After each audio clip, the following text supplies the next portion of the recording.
बात ऐसा हुआ है कि आपने किसी चीज का सपना देखा हो, लेकिन आपके आसपास के लोगों ने कहा हो कि यह नामुमकिन है? क्या कभी ऐसा हुआ है कि आपके पास एक अच्छी नौकरी हो, अच्छी सैलरी हो, आरामदायक जिंदगी हो, लेकिन फिर भी दिल के किसी कोने में लगे कि आप इससे कहीं ज्यादा कर सकते हैं? अगर आपका जवाब हाँ है, तो आज की कहानी आपके लिए है, क्योंकि आज हम बात करने वाले हैं एक ऐसे इंसान की जिसने दुनिया की सबसे सुरक्षित और शानदार नौकरियों में से एक छोड़ दी, सिर्फ एक आइडिया के पीछे भागने के लिए। एक ऐसा आइडिया जिस पर उस समय शायद ही किसी ने भरोसा किया हो, लेकिन वही आइडिया आगे चलकर दुनिया की सबसे बड़ी कंपनियों में से एक बना। ये कहानी है जेफ बेजोस की और अमेजन के जन्म की। एक ऐसी कंपनी जिसने न केवल खरीदारी का तरीका बदल दिया, बल्कि पूरी दुनिया के बिजनेस करने के नियम बदल दिए। तो अगर आप जिंदगी में कुछ बड़ा करना चाहते हैं, अगर आप जानना चाहते हैं कि छोटे फैसले किस तरह इतिहास बदल देते हैं, और अगर आप समझना चाहते हैं कि एक साधारण इंसान असाधारण सफलता कैसे हासिल करता है, तो इस ऑडियो बुक को अंत तक जरूर सुनिए।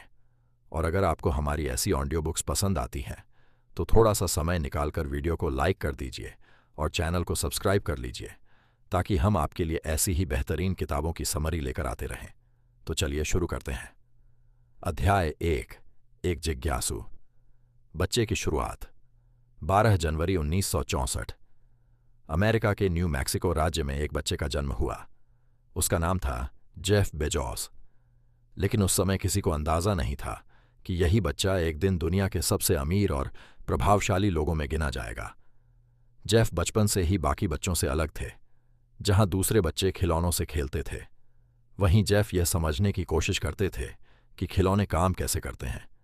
कई बार तो वे अपने खिलौनों को खोल देते थे ताकि उनके अंदर की मशीनरी समझ सकें। उनकी माँ अक्सर कहती थीं कि जेफ के अंदर सीखने की भूख सामान्य बच्चों से कई गुना ज्यादा थी। वह हर चीज के पीछे क्यों पूछते थे, और यही आदत आगे चलकर उनकी सबसे बड़ी ताकत बनी। जेफ को विज्ञान, गणित और तकनीक में विशेष रुचि थी। उन्होंने बहुत कम उम्र में यह समझ लिया था कि भविष्य तकनीक का होने वाला है, लेकिन उस समय शायद ही किसी को इंटरनेट की ताकत का अंदाजा था। अध्याय 2, सपनों का विस्तार। स्कूल के दिनों में जेफ सिर्फ पढ़ाई में अच्छे नहीं थे, वह बड़े सपने भी देखते थे। जब अधिकांश बच्चे डॉक्टर, इंजीनियर या पायलट बनने की बात करते थे, जेफ अंतरिक्ष के बारे में सोचते थे। वह मानते थे कि एक दिन इंसानों को पृथ्वी के बाहर भी रहना होगा। यह सपना इतना बड़ा था कि बाद में उन्होंने ब्लू ओरिजिन जैसी स्पेस कंपनी भी शुरू की, लेकिन उस समय तक उन्हें एक लंबा सफर तय करना था। जेफ ने अपनी पढ़ाई में बेहतरीन प्रदर्शन किया। उन्होंने प्रिंसटन यूनिवर्सिटी में दाखिला लिया। यह दुनिया के सबसे प्रतिष्ठित विश्वविद्यालयों में से एक था। वहां उन्होंने कंप्यूटर साइंस और इलेक्ट्रिकल इंजीनियरिंग की पढ़ाई की, और यहीं से उनके करियर की असली शुरुआत हुई। छोटा सा संदेश दोस्तों, इस कहानी का सबसे महत्वपूर्ण हिस्सा यह है कि सफलता अचानक नहीं आती। हर बड़ी सफलता के पीछे सालों की तैयारी छिपी होती है। जेफ बेजोस भी रातों रात सफल नहीं बने थे। उन्होंने वर्षों तक खुद को तैयार किया था।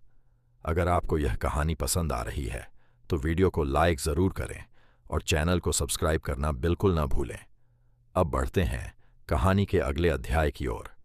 अध्याय 3, वॉल स्ट्रीट की शानदार नौकरी। कॉलेज पूरा करने के बाद जेफ बेजोस ने कई बड़ी कंपनियों में काम किया। उनकी प्रतिभा इतनी असाधारण थी कि वे तेजी से आगे बढ़ते गए। कुछ ही वर्षों में वे वॉल स्ट्रीट की एक बड़ी निवेश कंपनी डी शॉ में पहुंच गए। यह नौकरी किसी सपने से कम नहीं थी। शानदार सैलरी, उच्च पद, उज्ज्वल भविष्य, सब कुछ उनके पास था। लेकिन यहीं उनकी जिंदगी का सबसे महत्वपूर्ण मोड़ आने वाला था। 1994 में जेफ ने एक रिपोर्ट पढ़ी। उस रिपोर्ट में लिखा था कि इंटरनेट का उपयोग सालाना 2300% की दर से बढ़ रहा है। 2300%। यह संख्या सुनकर उनका दिमाग घूम गया। उन्होंने सोचा, अगर इंटरनेट इतनी तेजी से बढ़ रहा है, तो इसके ऊपर कोई बड़ा बिजनेस जरूर बनाया जा सकता है। यही वह क्षण था जिसने इतिहास बदल दिया। 4, सबसे बड़ा जोखिम। अब जेफ के सामने 2 रास्ते थे। पहला रास्ता, आरामदायक नौकरी जारी रखना। दूसरा रास्ता, सब कुछ छोड़कर एक अनिश्चित भविष्य की ओर बढ़ना। अधिकतर लोग पहला रास्ता चुनते, लेकिन जेफ बेजोस ने दूसरा रास्ता चुना। उन्होंने अपनी नौकरी छोड़ने का फैसला किया। जब उन्होंने यह बात अपने बॉस को बताई तो उनके बॉस ने उन्हें 2 दिन सोचने का समय दिया, लेकिन जेफ का फैसला पक्का था। उन्होंने एक सिद्धांत अपनाया था, रिग्रेट मिनिमाइजेशन फ्रेमवर्क, यानी जब मैं 80 साल का होऊंगा तो मुझे किस बात का ज्यादा पछतावा होगा, नौकरी छोड़ने का या इंटरनेट के अवसर को न अपनाने का। उन्हें जवाब मिल गया और उन्होंने कदम बढ़ा दिया। अध्याय 5, गैरेज से शुरू हुई क्रांति। जेफ बेजोस अपनी पत्नी मैकेंजी के साथ सिएटल चले गए। उन्होंने एक छोटे से गैरेज में कंपनी शुरू की। कंपनी का नाम रखा गया अमेज़न। उन्होंने यह नाम दुनिया की सबसे बड़ी नदी अमेज़न रिवर से प्रेरित होकर चुना। उनका लक्ष्य भी सबसे बड़ी कंपनी बनाना था। शुरुआत में अमेज़न सिर्फ किताबें बेचता था, लेकिन जेफ का विजन बहुत बड़ा था। वे जानते थे कि एक दिन लोग इंटरनेट पर सब कुछ खरीदेंगे। उस समय लोगों को ऑनलाइन खरीदारी पर भरोसा नहीं था, लेकिन जेफ भविष्य देख पा